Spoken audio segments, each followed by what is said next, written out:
Hi guys, welcome back to the Art of Server. So today's video is back to the R410. This will be part 4 of the series. In the previous parts, we upgraded the firmware, the BIOS, we set up the storage subsystem, we upgraded the processors. So if you're interested in those steps, make sure to go back and check those other videos if you haven't seen them. But today's, since we pretty much have the hardware fully set up today, I'm going to install FreeNAS on the R410 to make this into kind of a starter NAS system. And in another part later in the series, we're going to use this as a kind of a NAS controller head to control a JBOD chassis, and we'll get into more of that in another video. But today's video is going to be about installing FreeNAS on this R410, and along the way I'm going to tell you some of the options you might have for setting up a boot drive. Now, the most obvious thing, of course, is that you have 4 drives up here in the front, and you can always set the LSI controller to boot off of one of these drives. So I'm not going to really cover that because a lot of people who want to set this up as a NAS are probably going to dedicate these drives to just pure storage, not as a boot drive. Unless you're doing something like Exponology, where in that case it distributes a mirror of the OS across all the hard drives. You know, in that case, you probably don't need anything special.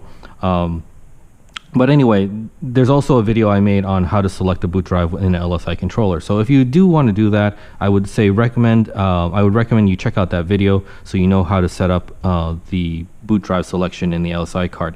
So now another option is to use this SSD bay, this optical bay as an SSD drive. And I did that in the R710 series from last year, where I showed you I basically replaced this optical drive with an adapter that allowed you to install a 2.5-inch SSD, or it could be a hard drive as well, but probably SSD would work best. So I'm not going to do that again because, let's do something a little different, right? That's kind of an obvious choice, and you can check out the R710 videos if you want to see how that's done. So that is certainly another option as well. Now, there's always been a USB option, and that's right here. Up on this board, there's a USB controller basically that allows you to connect the 2 internal USB ports as well as the 2 external USB ports, and I believe that's connected through this cable here to the motherboard. Now, we've seen USB ports internal in Dell PowerEdge servers for several generations now, and they're always, to me, I actually really like that option. Now, one thing that people have messaged me about, and I want to kind of provide an alternate solution, is that a lot of people are nervous about using a USB flash drive in the internal USB port for a boot device. And I've had mixed luck with that. I've had successes, and I've also had some failures. And actually, talking about USB flash drive failures, this would be an example of them. And this is a 32 gigabyte USB 3.0 Samsung Fit drive. It's one of these tiny little things that, seems like a great idea as a boot drive, but I can tell you that pretty much every single one of these that I've bought has failed about after a year, or at least within 2 years, have all failed, like 100% of them. I bought a batch of these when there was a good deal on Amazon, and they've all completely failed. So let me tell you how I feel about this one. So guys, this is the Samsung 32 gigabyte USB drive that failed on me, amongst a whole bunch of them who've also failed. I've literally had 100% failure rate with these, along with some other Samsung flash products. So I don't know what's going on with Samsung, but their quality is not what I would expect.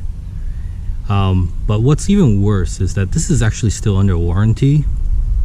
And when I contacted them, they said, "Oh yeah, let us help you out. So first of all, you have to pay for shipping to send it to them." And I'm okay with that. This is cheap. You can put it in an envelope with a stamp. But then they're like, "Oh, yeah, under a warranty service, you have to pay a repair fee." A repair fee, they say. Yeah. that would end up costing me more than just buying another one. So then I thought, well, maybe they offered some sort of data recovery service. I mean, there's some data in here I'd like to get back if possible. And they said, oh, no. There's no data recovery. You just send this in with some money and, we'll just send you another one. Makes no sense. So Samsung, this is how I feel about your product. And I'm not going to even get out my Snap-on tools. This is a very cheap $5 Harbor Freight tool, because that's all you deserve, Samsung.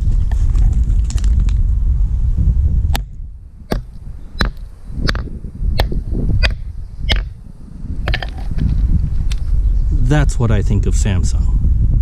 Thank you. Okay, so with that said, I've actually also used other USB drives as boot drives fairly successfully for many years without any problems. And primarily, they are not Samsung, but another major brand. And I've had successes with, for example, SanDisk USB flash drives.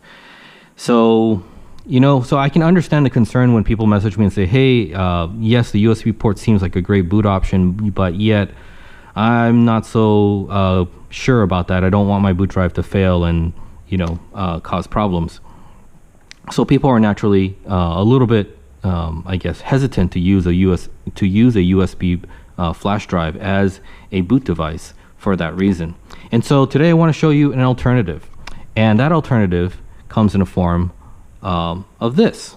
So this is a basically an mSATA SSD adapter to USB.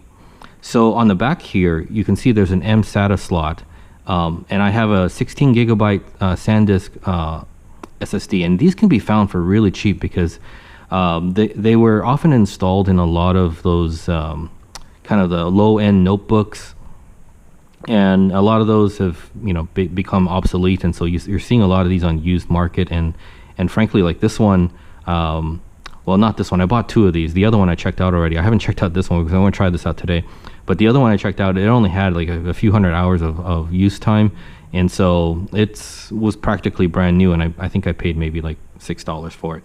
So these are really cheap options for a boot drive SSD, and you actually get a real SSD, and with this adapter you can connect it to a USB port. So this provides another option to use that USB port without worrying about the reliability of a USB flash drive, as you're using a real SSD here. So this is another option that we're going to try out today. I'm going to install FreeNAS on this SSD with this adapter on. So let's go ahead and, and by the way, I'll leave a eBay search link. I don't have these in my store, but I will leave an eBay search link in the description of this video so you can find this exact one. There are a couple different designs. I kind of like this one because the mounting for the SSD is on the back side, whereas the components of the adapter, this AS Media chip, is on the opposite side. And so I kind of like that. I think the other designs put a lot of components on one side and makes it a little bit thick. It might be a little hard to fit in some spaces, but this one will fit in the R410. So anyway, this is by the way, this is based on AS Media 1153E chipset, I believe. So in the search link that I will provide for you in the description of this video, that's what I'm going to search for. It won't be the exact listing that I bought it from, because I think that listing ended. But I will put a link to the search string that should find you this adapter. Okay. All right. So I've got the SSD already installed, and so we'll go ahead and put this into USB internal port 1, and we're going to install FreeNAS on that SSD today. So along those lines, I also have my FreeNAS installer. This is a really old USB 2.0 SanDisk drive. Still works after probably 10 years. It's still working fine. I've got the latest FreeNAS, I think 11.3, I believe, image on the installer image on this, and so I'll put this up on the front ports. Okay, so we're pretty much ready to go as far as getting ready to install FreeNAS on this box. So I'm going to go close the lid, get all this set up, and we're going to go connect on the iDRAC virtual console, and we'll start there. Alright guys, so I've already connected to the iDRAC virtual console here. Let's go ahead and power the system on.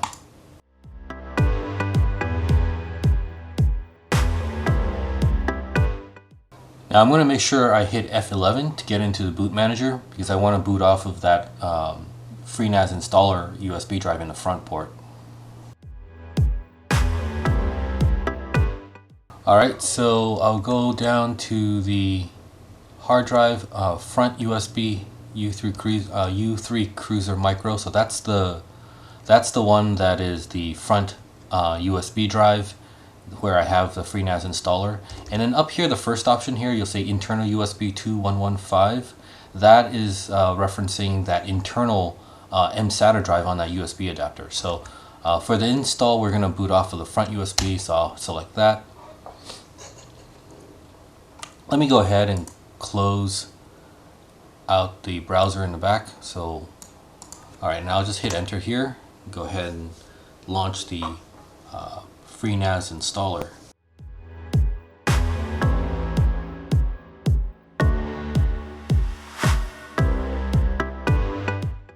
Alright, so here we're going to install number 1, install, hit enter, and you'll see that the 4 terabyte SAS drives are visible here, but that's not where we're going to install FreeNAS. We're going to install it on the ASMT2115, and that's showing as about 15 gigabytes. It's a 16 gigabyte SSD. So I'll hit the space bar to select that one, and then we'll hit enter on OK.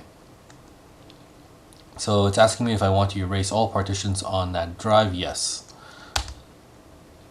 And we'll add a password. Let's see, hold on a second. Oops. Well, I obviously did not type that in correctly. Let's try this again.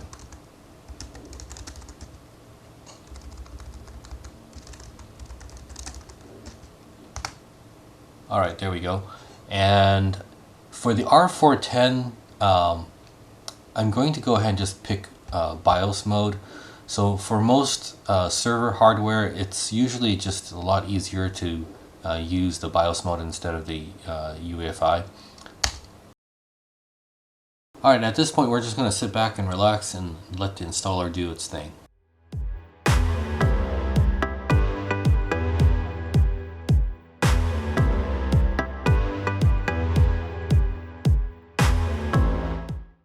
Alright, looks like the installation is done. I'm going to go ahead and remove the USB drive, the installer USB drive, and go ahead and hit enter here and allow it to boot up in FreeNAS.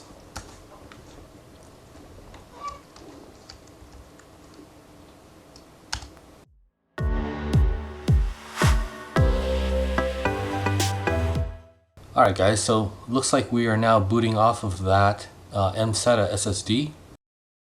FreeNAS does take a little while to boot, so we'll give it some time here.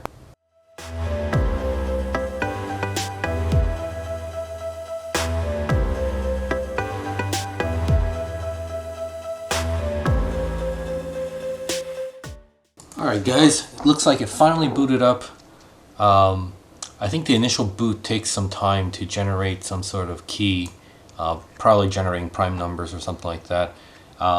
Yeah, I don't know why that takes so long in FreeNAS. In Linux, it doesn't really take that long. Maybe they're using a different algorithm.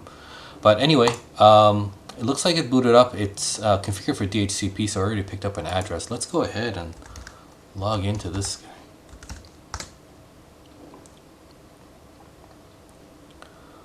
Alright, so let's log in. Alright, let me go ahead and expand this so you can see. Yeah, looking good. Everything looks normal. And first thing, let's see if there are any updates for this.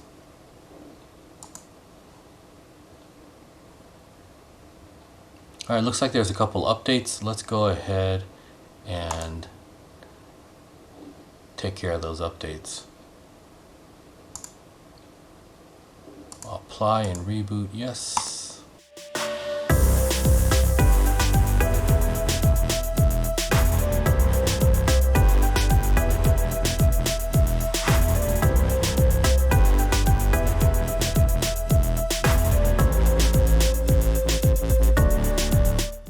Alright, looks like we're now fully booted up and hopefully fully upgraded.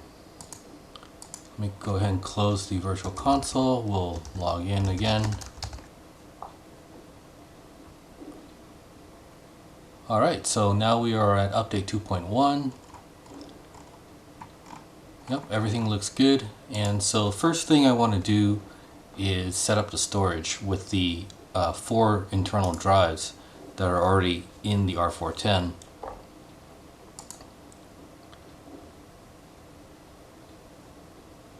So let's see. Come on now.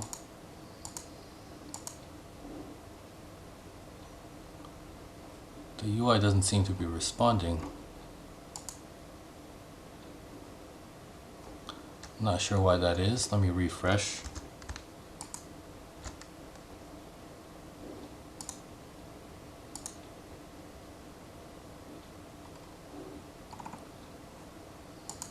Right.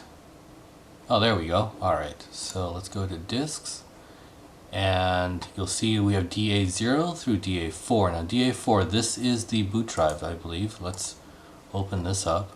Yep, the ASMT, I think that's for the AS Media 2115.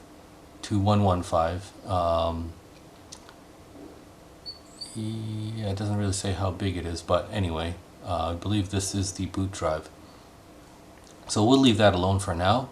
I want to create a data pool, so I'm going to use these 4 drives. And okay, well, this is not where I want to do that actually. Let me go over here to pools. Alright, let's go add, create a new pool, and I'm going to use these 4 4-terabyte drives. Let's move them over here. I'm just going to pick RAID Z1 for this case, and let's give this a name called Data 1. And that's pretty much it. So let's go ahead and do create, confirm, and create pool. Alright, so there we are. And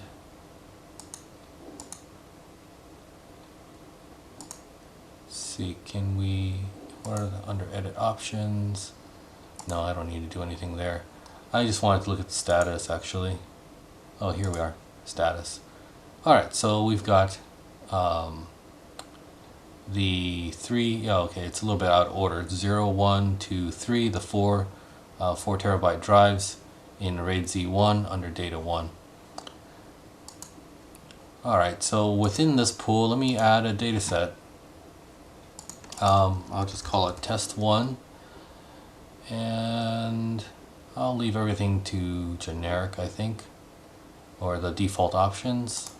Click on save. Alright, so now we have a data set called test 1.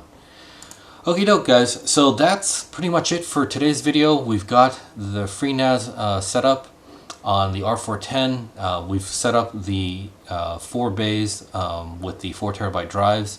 And again, remember, this is, if you missed the video on storage options, this is using the SAS6IR flash to IT mode. And it works perfectly fine with greater than 2 terabyte SAS drives. Okay, so I'm using 4 terabyte SAS drives, and this will work if I used 8 terabytes or 12 terabytes. So anyway, even though I'm using an old SAS1 controller, as long as I'm using SAS drives, I don't have a hard drive size limitation, as you can see right here. Now, by the way, if you guys want to find more videos on how to set up various things in FreeNAS or whatnot, check out my friend's channel. You can find it under the channels tab on my channel. His name is Non Nguyen, and he's got some really great videos talking about FreeNAS and the various things you can set up and and configure there. So I'm not going to do a lot of in-depth videos about FreeNAS just because there's just so much of it on YouTube, but Nan's videos are pretty awesome, so go check those out if you need help with specific things within FreeNAS. Okay, so anyway, this is pretty much it for today's video. In the next video, I'm going to show you how to set up the hardware for a JBOD chassis, and I'm going to connect that to this R410. And that's the entire reason why I'm using the SAS6 IR card, because it frees up that PCI slot, that one precious PCI slot on this R410. I'm going to put an external HBA card in order to drive that external JBOD chassis. So anyway, stay tuned for that video. I think I've received quite a few messages from people asking, hey, how do I set up a JBOD? And I'm going to go through that, go through some of the different options and what you can do to set up your own kind of disk shelf chassis. And we're going to do it with a 16-bay Supermicro 836. Alright guys, well that's it for today's video. I hope you enjoyed it. If you liked it, please give me a thumbs up. And if you're new to the channel, be sure to subscribe to see more videos from me. So anyway, that's it. Thank you very much for watching and have a good day. Bye-bye.